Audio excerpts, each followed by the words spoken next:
اما بعد فاعوذ باللہ من الشیطان الرجیم بسم اللہ الرحمن الرحیم سے مسلم شریف کا کتاب الصوم ہے، کتاب الصیام ہے، اور باب ہے استحباب صوم ستۃ ایام من شوال اتباعا لرمضان۔ رمضان مبارک کے بعد شوال کے 6 روزے رکھنے کی فضیلت۔ عن ابی ایوب الانصاری رضی اللہ تعالی عنہ انہ حدثه ان رسول اللہ صلی اللہ علیہ وسلم قال من صام رمضان ثم اتبعه ستا من شوال کان کصیام الدہر۔ حضرت ابو ایوب انصاری رضی اللہ تعالی عنہ بیان کرتے ہیں کہ رسول اللہ صلی اللہ علیہ وسلم نے فرمایا، جس شخص نے رمضان مبارک کے شوال کے روزے رمضان شریف کے بعد،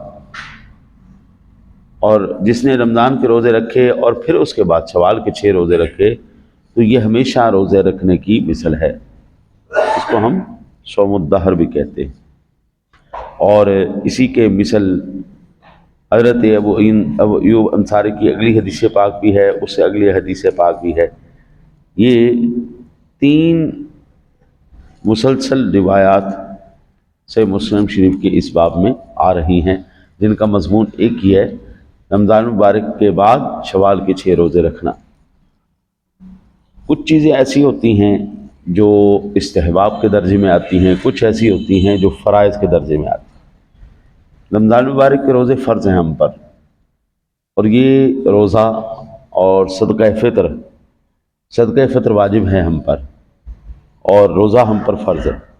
اگر کوئی ساتھی رمضان کے روزے چھوڑ دیتا ہے یا پھر صدقہ فطر ادا نہیں کرتا، تو جب تک زندہ رہے گا اس کے اوپر یہ چیزیں لازم رہیں گی۔ مرنے کے بعد بھی جان چھوٹنے والی نہیں ہے، کیونکہ یہ فرائض ہیں، اور فرض تو ادا کرنا ہی کرنا ہے۔ بابو آپ جو مرضی کر لیں، فرض سے جان نہیں چھوڑ سکتے۔ آپ 10 سال روزے نہ رکھیں، نماز نہ پڑھیں، یہ آپ کے سر کے اوپر ہے۔ آپ زندہ ہیں تو بہتر ہے کہ ادا کر جائیے، ورنہ بابو اس کا قبر کے اندر بھی عذاب ہوگا، حشر میں بھی عذاب ہوگا۔ اس کا یہ جو شوال کے روزے بیان کیے گئے، یہ سب سے بہترین موقع ہوتا ہے روزوں کو قضا کرنے کا، کیونکہ انسان کی روٹین بنی ہوئی ہوتی ہے، روزے رکھ رہا ہے، اس کو اتنا محسوس نہیں ہوتا۔ صرف ایک عید کا دن چھوڑ دے کہ اس دن روزہ رکھنا جائز نہیں ہے، وہ یکم شوال المکرم چھوڑ دے، وہ عید کا دن ہے، اس کے بعد پھر وہ مسلسل روزہ رکھنا شروع کر دے۔ فرض روزہ ہو یا فرض نماز ہو یا زکوٰۃ ہو یا صدقہ فطر ہو، یہ وہ چیزیں ہیں قبلہ جن کو دیے بغیر آپ کا گزارا نہیں ہے۔ آپ زندہ ہیں تب بھی آپ نے دینا ہے، آپ مر گئے تو آپ کے اوپر معلق ہے۔ اب اگر تو آپ کی اولاد اچھی نکل آئی، آپ کے رشتہ دار وارث اچھے نکل آئے، تو وہ آپ کی طرف سے اس کا فدیہ ادا کر دیں گے، اور اگر فدیہ ادا نہیں کیا تو پھر عذاب تو جھیلنا ہی پڑے گا۔ آپ اندازہ کیجئے، ایک کسی کا قصور کیا ہو یا 1 روپیہ ہو، تو کل حشر والے دن پیسہ تو واپس نہیں ہوگا۔ 1 روپے کے بدلے 700 مقبول نیکیاں دینی پڑیں گی، 700 مقبول نیکیاں جو اللہ کی بارگاہ میں مقبول ہوں گی۔ اس دن ٹریڈ ہونی ہے نیکیوں کی۔ نبی اکرم صلی اللہ علیہ وسلم، مسلم شریف ہی ہے، میرے آقا جی اعلیٰ نبینا علیہ الصلوۃ والسلام کی بارگاہ میں صحابہ کرام تشریف فرما ہیں، اور آپ جناب نے ارشاد فرمایا، مل مفلس؟ صحابہ، مفلس کون ہوتا ہے؟ عرض کی، یا رسول اللہ صلی اللہ علیہ وسلم، لا درہم لہ ولا دینار لہ۔ یا رسول اللہ، ہم تو اس کو جو ہے نا جی مفلس سمجھتے ہیں، جس کے پاس کوئی پیسہ نہ ہو، کوئی درہم دینار نہ ہو، ہم تو اسے مفلس سمجھتے ہیں۔ غریب اسے سمجھتے ہیں جس کے پاس پیسے نہ ہو۔ رسول اکرم صلی اللہ علیہ وسلم نے فرمایا، نہیں، وہ مفلس نہیں۔ عرض کی، یا رسول اللہ، پھر آپ بھی بتا دیجئے مفلس کون ہے؟ رسول اکرم صلی اللہ علیہ وسلم نے فرمایا، مفلس وہ ہے جو کل قیامت والے دن اللہ کی بارگاہ میں ایسے آئے گا کہ اس کے پاس نیکیوں کے پہاڑ ہوں گے، اس کے پاس نیکیوں کے پہاڑ ہوں گے، اتنی نیکیاں لے کے آئے گا۔